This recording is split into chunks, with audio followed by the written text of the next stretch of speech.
Hi, this is Dr. Stephen Katz, owner of the alternative medical clinic based in Scottsdale, Arizona called Naturopathic Physicians Group. I co-host the radio show, Your Health is Wealth. I hope you enjoy this informative natural medicine podcast and listen for the newest installment. You can learn more about us at naturopathicgroup.com. Welcome to Your Health is Wealth, giving you the keys to unlocking better health naturally. Today, you'll learn about how to bank wisdom for a fuller, richer life. Your hosts are Dr. Stephen Katz, an award-winning naturopathic doctor and former president of the Arizona Naturopathic Medical Association. Also, Dr. Loreena Ryder, naturopathic doctor and current board member of the Arizona Naturopathic Medical Association. Hello and welcome to Your Health is Wealth. I'm your host, Dr. Stephen Katz, alongside with my co-host, Dr. Loreena Ryder. We are licensed naturopathic physicians. We're so happy you could join us today. We're here to help you navigate your journey to wellness, but we like to do it simply. We don't like the confusing medical terminology that everybody hates, and we're here to provide practical solutions to your health issues that allows your body's healing systems to do the work for you. It's simple, it's natural, and it works. If you're still struggling with your health, come see us at Naturopathic Physicians Group to get your life back. Now, one of the most common questions we always get asked is, what is a naturopathic doctor? Hi, I'm Dr. Loreena Ryder, and I'd like to just tell you a little bit about what a naturopathic doctor is and does. We approach your health differently than a traditional medical doctor. We spend a lot of time asking questions and doing a full intake, an hour-long full intake, asking you many things that most doctors have not asked you. How much water you drink? How many times are you going to the bathroom? What food are you eating? What your poop looks like. What does your poop look like? So I doubt a doctor has asked you that question, but we do. So it gives us a lot of insight into what's going on in your health, how you're sleeping, which is very important as well. And as Dr. Ryder said too, your initial intake is 60 minutes long. When you're used to your conventional doctor, one of the biggest complaints we get is that you got 5 minutes in there and they try to solve all your problems in those 5 minutes. You're missing way too much information. When you see a naturopathic doctor, you get all of the detail taken care of, so we find out the cause and we're able to address the cause and heal. Right. And the cause is the number one issue we take a look at, but then we also educate moving forward, talking about prevention of the disease and prevention of symptoms in the future so that you can live your quality of life much better than you were living previously. And one of the great naturopathic principles is doctor is teacher. Our job is not only to get you better, but we want you to stay better. We hear all the time, I felt better short term. I was given a lot of medications, prescriptions. They make you feel better short term. The longer you're on them, the worse you feel. We try to avoid those meds. We try to get you off those meds. Right. Yes. So we talked about a little bit how we are different from Western medical doctors, and you talked about the time frame, and so did I a little bit. So it's so much longer sitting in the chair talking to your doctor. An hour sometimes isn't long enough, I find. It's incredible that you can be sitting there talking to someone, digging into their medical history, looking at their symptoms, and an hour has passed by and you wish you had more time. And we don't usually watch the clock. We say it's an hour because that's the typical time frame. But we get to the cause and we do the right testing and we spend the time to find out all the issues. Exactly, yes. And we are from Naturopathic Physicians Group. The name of our show is Your Health is Wealth. I'm Dr. Loreena Ryder, and I'm here with Dr. Stephen Katz. We're licensed naturopathic physicians. If you want to get your health back on track, our office is at 9200 East Raintree in Scottsdale. Our phone number is 480-451-6161. Now, every single week we do this show, and each week we do a different topic. This week, we want to talk about sleep and why you're probably not getting enough of it.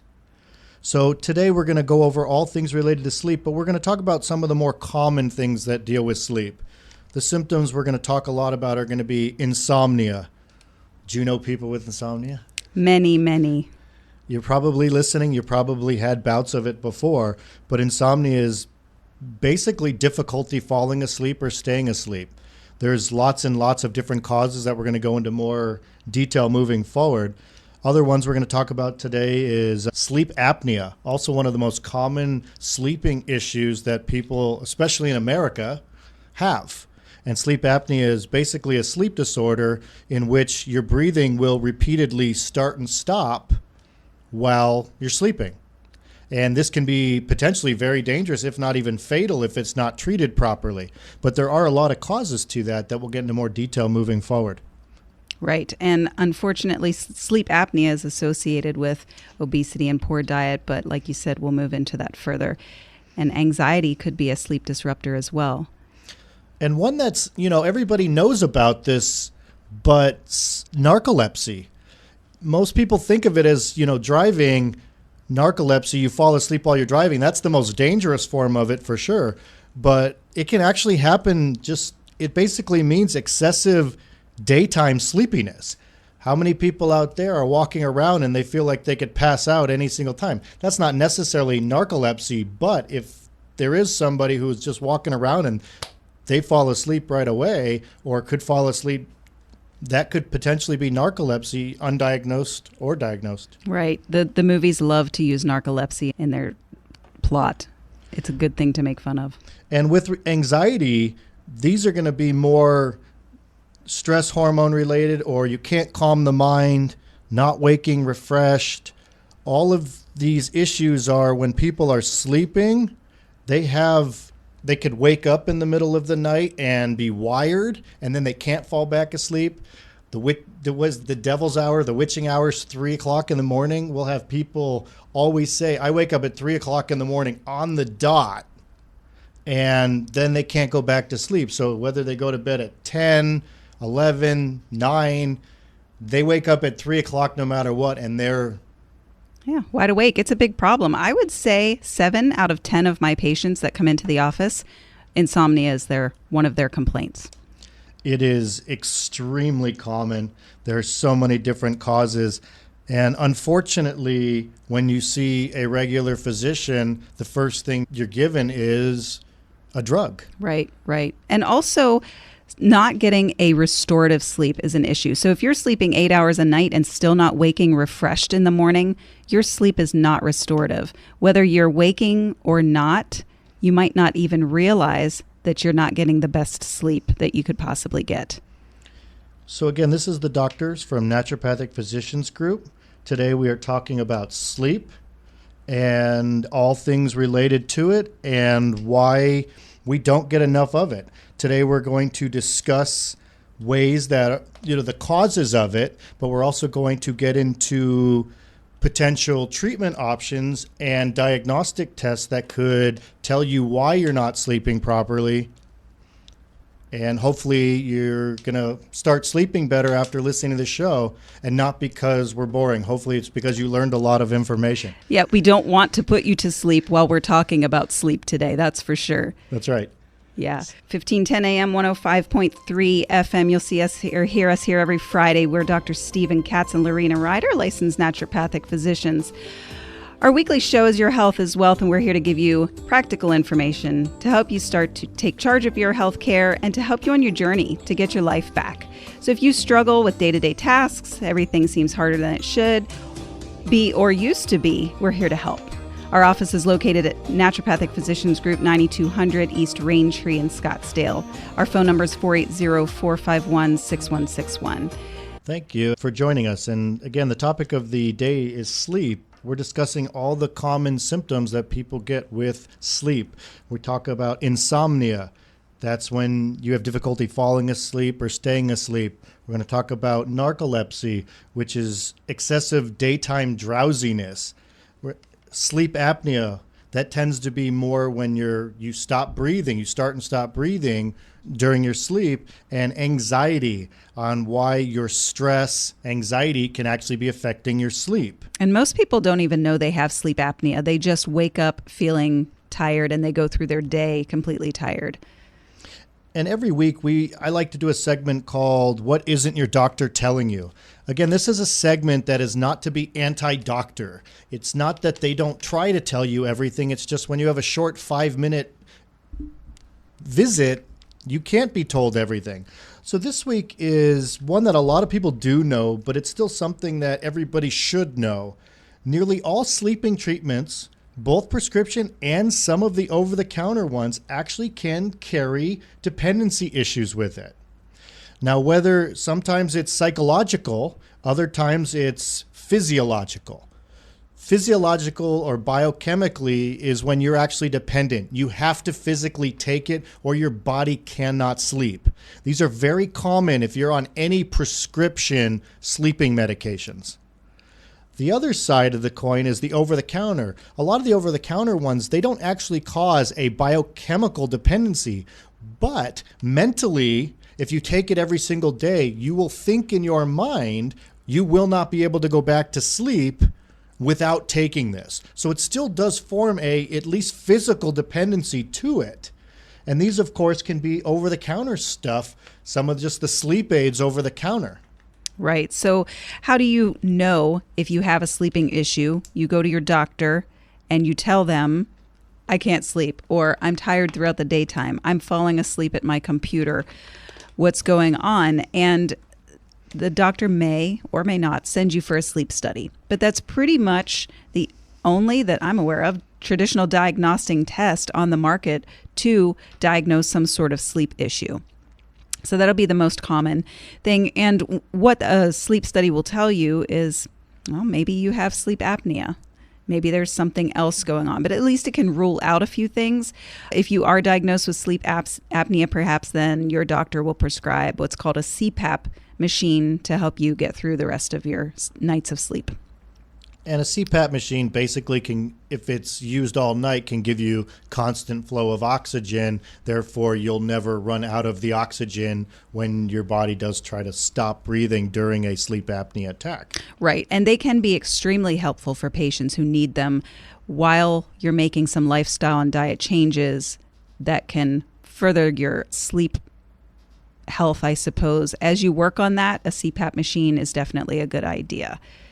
Yeah. So we're here talking to you from the Naturopathic Physicians Group. We're doctors Loreena Ryder and Stephen Katz.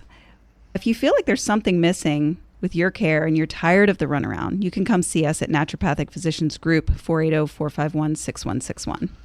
So why you have insomnia, or why do you have sleep apnea or even anxiety? Last week we did a whole show on brain health and talked a little bit or a lot about anxiety.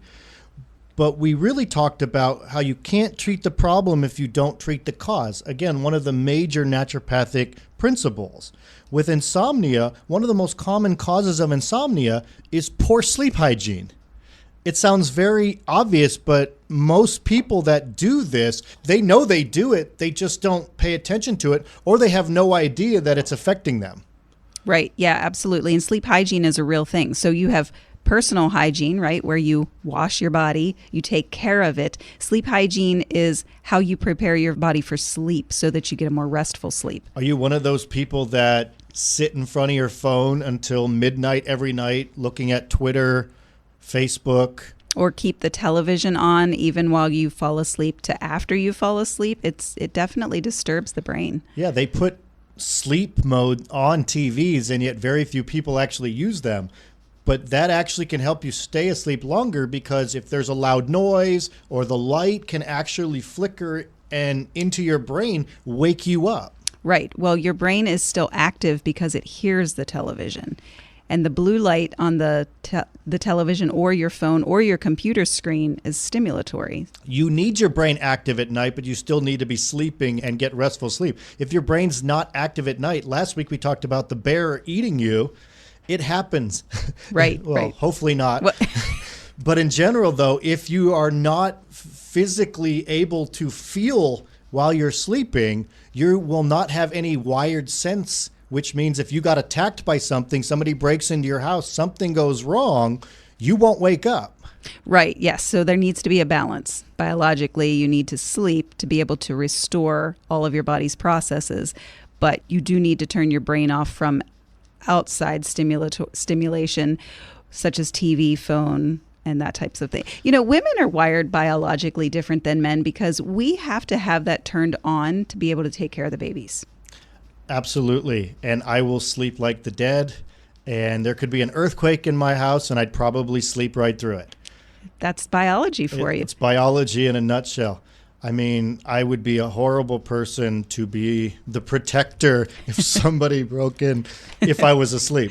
I love taking care of childbearing age women because I know their exhaustion. They don't sleep well because they have one ear listening for the baby and the other trying to get some good quality sleep. And men tend to be cranky if they're woken up early because we don't want to be woken up early, and we'll say things we don't even know we said the next day. I'm so glad this is on air and recorded because you might be the first man in history to actually admit that. Oh, we all admit it, just not to the female.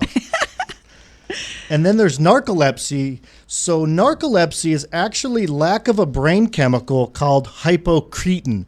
Now, again, we don't like to talk about the medical term if we can avoid it, but basically hypocretin, though, actually regulates wakefulness in your body. So if you don't have enough of that, obviously you're going to fall asleep. So this actually happens because our immune system can actually attack the cells that produce this hypocretin. So like it's an autoimmune disorder. It actually works a lot like an autoimmune. It might not be technically diagnosed like that, but it feels a lot like it. But it can happen to a lot of people. It doesn't even have to be narcolepsy again. It could just people that are really tired all the time might not actually have enough of this brain chemical hypocretin, which keeps them tired all day long. Interesting. I'd like to know the statistics on that and how much % of the population suffers from that. But I know a lot of the population suffers from sleep apnea. That's something that's a little more common. Generally speaking, it is associated with obesity, poor diet, lack of exercise, and that just you have less of an oxygen input-output that's going on in your body. And sleep apnea is very diagnosed a lot, but it's also underdiagnosed. There's a lot of people out there that have difficulty breathing. They'll wake up sleeping, but actually not get restful sleep. We have a lot of Fitbits out there. There's a lot of machines out there that test how our sleep is throughout the night. They might sleep 8 hours, and then they look at their Fitbit or whatever thing, and they're like, I only had like 3 hours of good sleep. That's possibly because you have maybe an undiagnosed case of sleep apnea. Your body's not actually getting into that deep REM sleep. Yeah, and I love the technology that will help us these days determining that type as of long as it doesn't bring you anxiety. Right. Because it's another tool that we're staring at all day long that does take our brain to another level. Too much stimuli is also affecting your sleep. Right, and anxiety is another reason why we might not be getting enough sleep. If we're in constant fight or flight mode, which is what anxiety is, then we're not getting restful sleep if you can't turn your brain off. If you can't stop working to go to sleep, then that's a problem too. Yeah, the overworkers, the overthinkers, that's generally more female too. Generally. I wonder why. And on the other hand, as I'm told all the time, I underthink. And that must be the man thing. Is that your wife that tells you that? Of course. But in general, though, if you're one of those people that work all day long, 24 hours a day, you can't turn your brain off. You're an overthinker, then you're having major issues because you can't shut your brain down, which can be a very common cause, not just of the anxiety, but of the insomnia. Yeah. So, well, let's talk about what we do about this just for a minute. And why not just take a darn sleeping pill? I mean, come on. It's not that bad, it's right? It's going to help you sleep. But is it actually a sleeping pill? Because there is not a single prescription on the market that actually promotes sleep. Sleeping pills are known as what it's called as a central nervous system depressant. Now, central nervous system is basically brain, spinal cord. It's actually in your body, and it depresses how it works. Depress means lowers. It literally slows down your brain function. It's a sedative. It'll knock you out. But by slowing down your brain function, it's actually a depressant. It's linked to depression with long-term use. And it is a controlled substance. Therefore, it will actually cause dependency, and you won't be able to sleep without it. So thanks again for tuning into our weekly show, Your Health is Wealth, on Money Radio, 1510 AM, 105.3 FM. We are Dr. Stephen Katz and Dr. Loreena Ryder, naturopathic physicians. If you continue to feel like your health is more of a struggle and not an afterthought, we are here to help you regain control of your health. Our office is located at Naturopathic Physicians Group at 9200 East Raintree in Scottsdale, and you can reach us at 480-451-6161. We're going to be discussing more conventional treatments, but also naturopathic options to help you get your best night's sleep. I'm Dr. Stephen Katz, alongside with Dr. Loreena Ryder. We are licensed naturopathic physicians. We are talking today about sleep and how naturopathic medicine can help you get off sleeping pills. We're hoping you're going to get the best night's sleep you can remember. If your doctor told you that you're going to need to be on meds the rest of your life, or you'll be forced to wear a sleep PAP machine the rest of your life, come see us at Naturopathic Physicians Group to find out ways to potentially avoid or get out of this rabbit hole. Our treatments can get you the restful sleep you desire by making your brain and immune system working the way it's supposed to be. We choose the song Mission Impossible every single week because we take that impossible mission and we make it possible.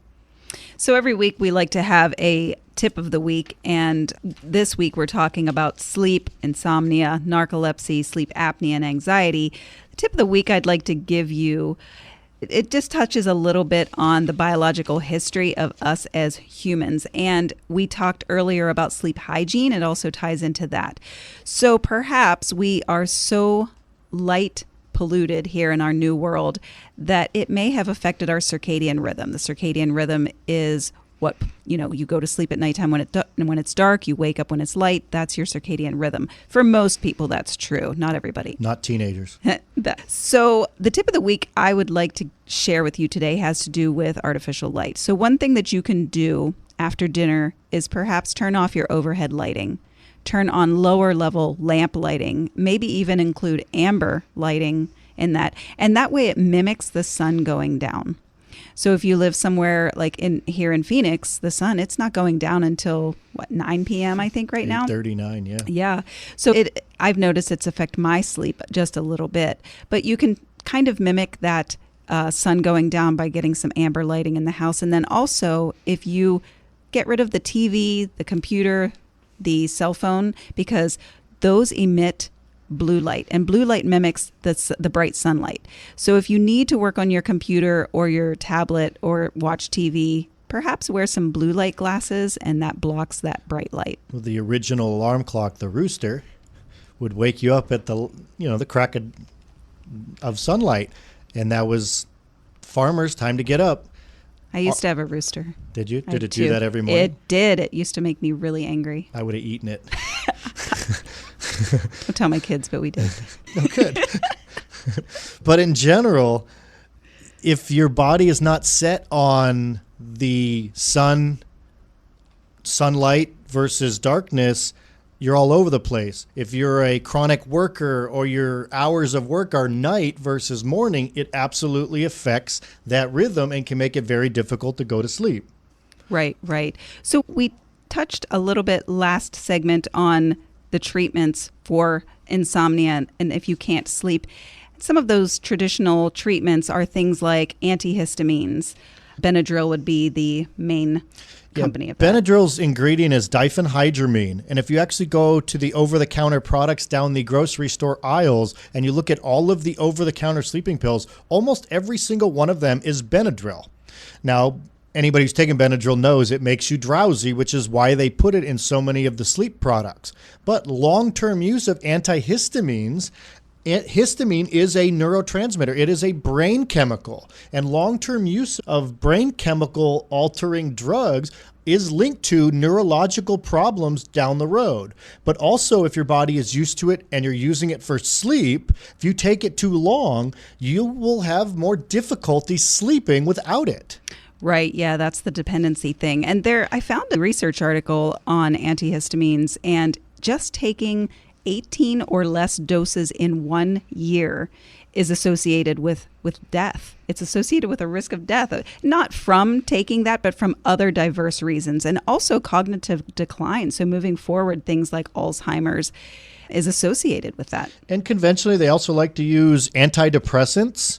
And they also like to use something called a serotonin modulator. Most common one of those is called trazodone. So anybody who's ever been to the doctor for sleep, this is a very common prescription that is written. But trazodone basically keeps serotonin elevated in your body, and serotonin is your calming neurotransmitter, so they use it to sleep. But when you use drugs like serotonin, it does affect the rest of your brain chemistry and is linked to fatigue and a lot of other issues, not just with sleep, but also anxiety, energy, a lot of different things. Right. And there are also sleeping pills such as Ambien and Lunesta, and those are classified as sedatives and hypnotics. Basically, they're just knocking you out. And last segment, we talked about how those actually can cause depression with long-term use because it is a central nervous system depressant. It literally makes your brain slow down. Right. And also your anxiety medications like your benzodiazepines, they are GABA inhibitory drugs, and they do the same thing. They'll shut down that excess adrenaline that might be keeping you awake. So last segment, we talked about how the sleep study is the most common study they'll use for sleep conventionally, but there are definitely some tests you can do on a naturopathic side that can find causes to why you're not sleeping well. Right, yeah. So we do a full history to determine what your sleep hygiene looks like, what might be causing your restless sleep at night, what might be causing your anxiety. What's your work schedule? What about the people that work at night? That's a tough one. If you don't take care of your sleep hygiene, you'll never be able to control your sleep without using a foreign substance in order to help you sleep. Right, absolutely. One of the other very common things, and we talked about this a few weeks ago, but a food test. One thing people don't know about their sleep is melatonin, which is when you were talking about circadian rhythm earlier, when it comes to how our body regulates sleep, melatonin is the neurotransmitter, the brain chemical that controls a lot of that rhythm. Right. Most of your body's melatonin is actually made in your digestion. Yeah. And by the time you reach adulthood, you're not making much melatonin anyway. And a lot of us need help with that. So the most melatonin is made in bats. Bats sleep a lot. They spend most of their time in darkness. And lucky bats. I know. Lucky bats. But children up to age 3 have a lot of melatonin. After you hit age 3, your melatonin just goes down from there. And when you have kids, your melatonin is gone. They suck it from you. No, and then they wake you up when you finally do get to sleep. Right. Yeah, so melatonin is wonderful. It's also a great antioxidant and does really great things for. So remember, 80% of your neurotransmitter that helps regulate your sleep is made in your digestion. So if you're not eating clean, you're not going to make enough of the melatonin to help you sleep. But eating clean will also decrease your inflammation and lower your obesity levels, which will then help treat the potential cause of why you have sleep apnea. You also help regulate your immune system because so much of your immune system comes from your digestive tract. So you help regulate your immune system will also help when it comes to that hypocretin, which again is the thing linked to narcolepsy, and that's the thing that promotes wakefulness.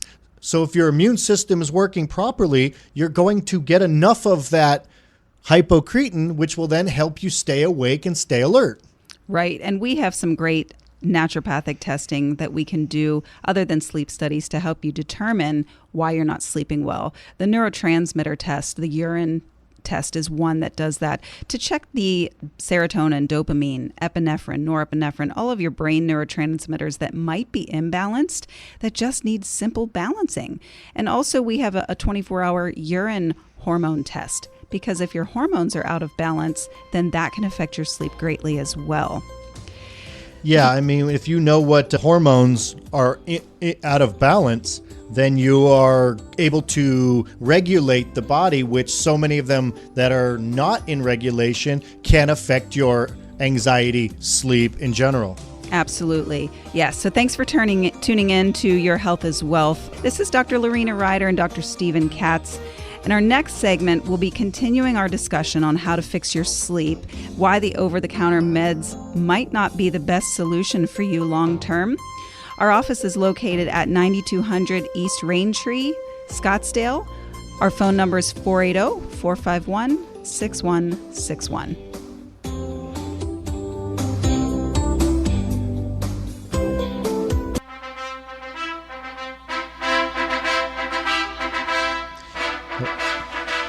We are the doctors from Naturopathic Physicians Group in Scottsdale. We're here today to start you on your path to wellness and get your life back. So if you're still awake, today's topic is sleep. Did we lose some? Hope not. So one of the things we talked about was, testing options, and we got a little bit into food testing and sleep hygiene and neurotransmitter testing, but one thing we didn't really talk a lot about was hormone testing. Yeah, so we have a 24-hour hormone test using urine that we use to tell us a lot about where your hormone levels are, and they can affect your sleep greatly. It is one of the biggest complaints with menopausal women whenever they hit a certain age is insomnia. Or menopausal men. Menopausal men. That's something that you deal with more than I do. Yeah, the biggest difference is men call it a midlife crisis. They go buy motorcycles or a convertible. So we just need to come up with a better name. Or buy something nice. Okay, I'll buy something nice.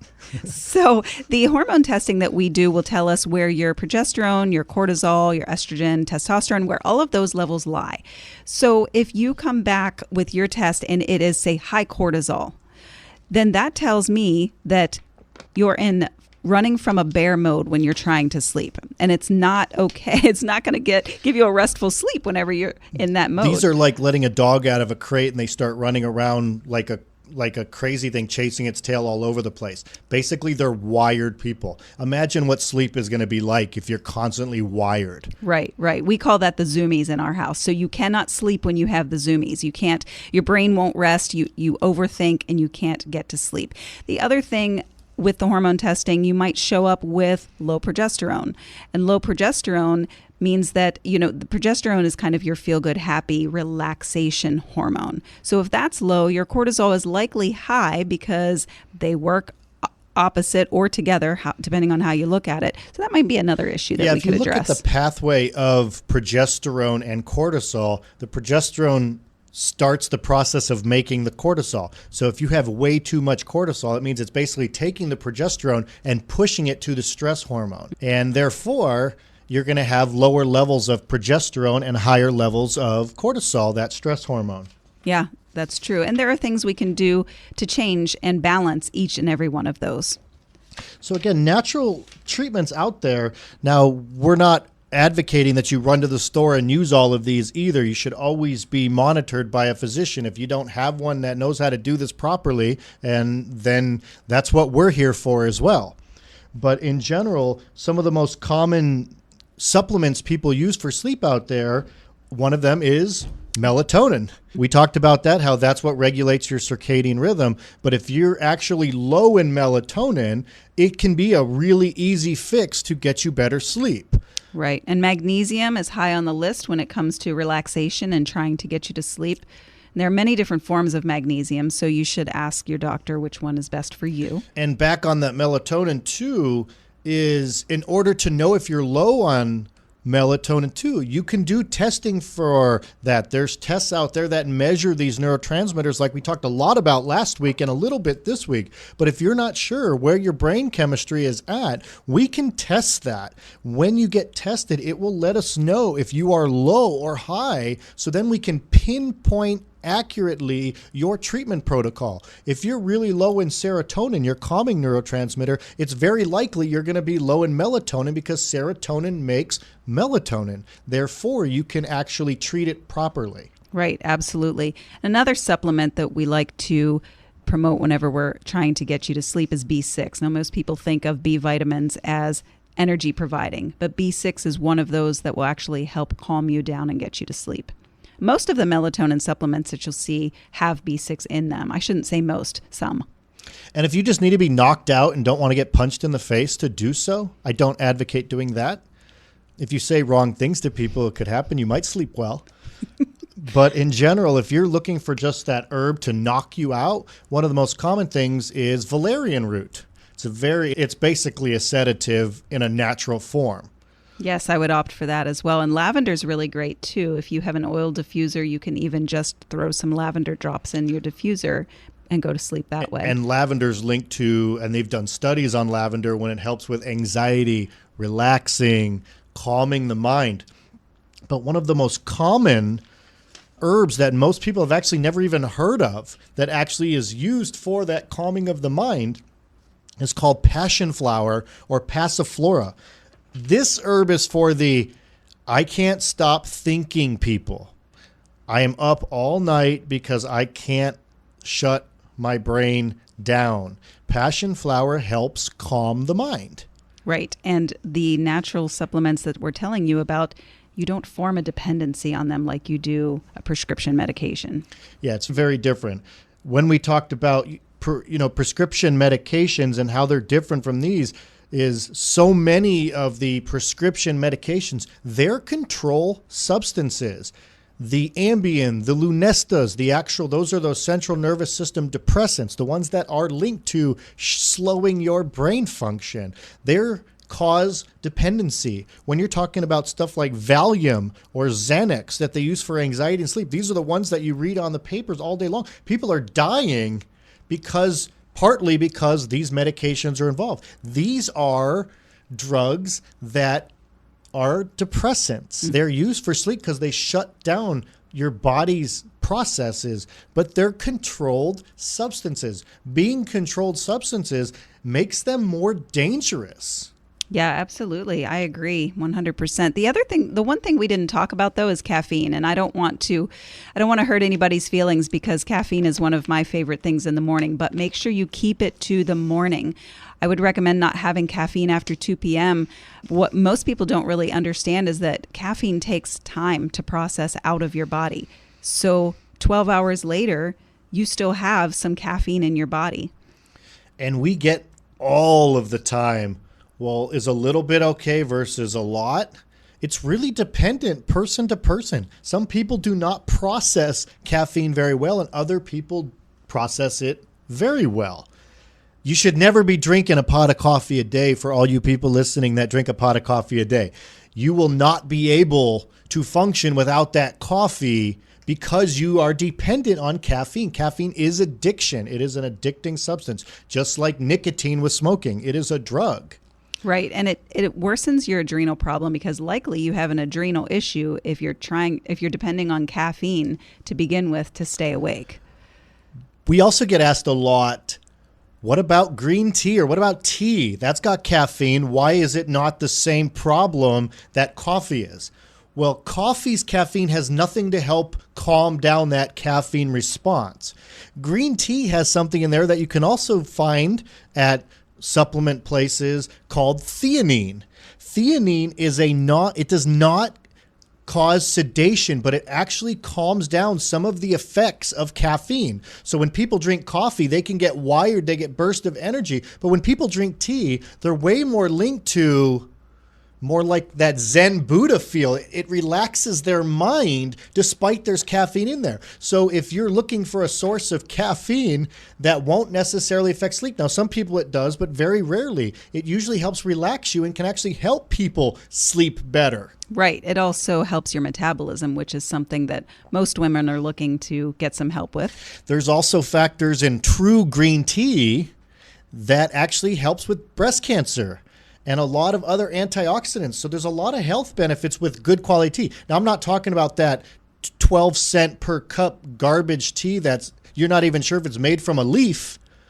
It's usually like powdered stuff. We're talking about real, organic, clean green tea, like a jasmine or essentia type green tea. Without sugar in it, too. Unsweetened. Yes. And, it's going to have a quarter of the amount of caffeine than coffee does. So if you typically have 1 cup of coffee, you can have 4 bottles of green tea. That's okay. So if you're trying to not be on drugs, you're trying to either get off the drugs and want to sleep better and you want to do things naturally, again, it's better to do this with help from a practitioner who knows what they're doing, because there are so many products over the counter that have not just one ingredient. We're talking about different ingredients here, but there's a lot of ingredients out there that are not well mixed with some things you're already taking. So thank you today for joining us on Your Health is Wealth. We're here to help take charge of your own health, increase your quality of life, and support your natural healing processes.